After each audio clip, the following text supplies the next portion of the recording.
फकीर दा भोलिए ना भावें आलती होवे आलोवे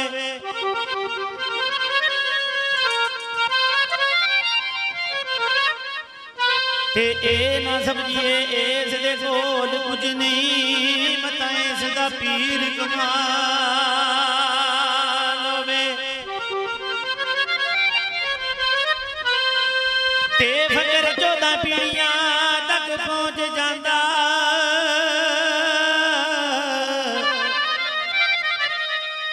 भावें किसे फकीर दा बाल होवे अहमद शाह दा बोलिए गोदड़ी मता गोदड़ी बिच कोई लाल होवे अहमद शाह ना बोलिए गोदड़ी नू मता गोदड़ी बिच कोई लाल होवे ते कलमा पीर दसया जी ओ कलमा पीर दसया जी शायरी अल्लाह दाम दाम नाले शायरी अल्लाह दाम दाम नाले पुकारा कलमा पीर दसया जी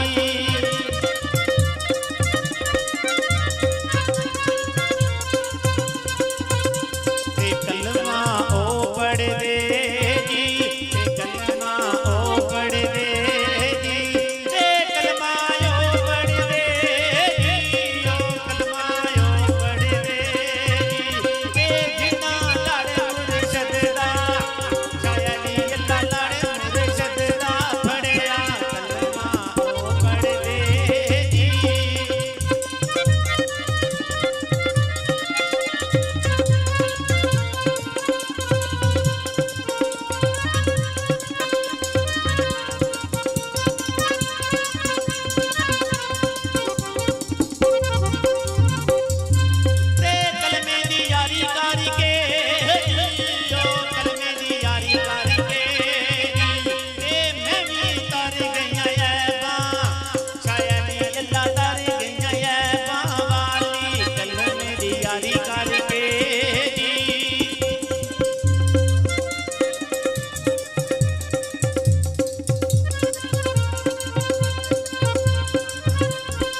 ਰੋਣ ਦੇ ਜੀ ਤੇ ਮਾਪੇ ਤੈਨੂੰ ਘੱਟ ਰੋਣ ਦੇ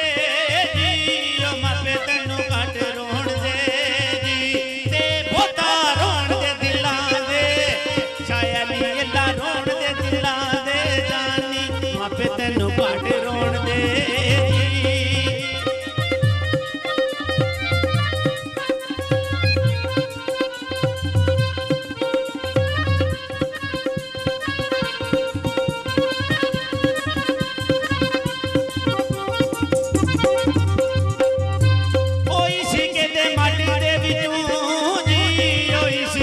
ਮਾਟੇ ਦੇ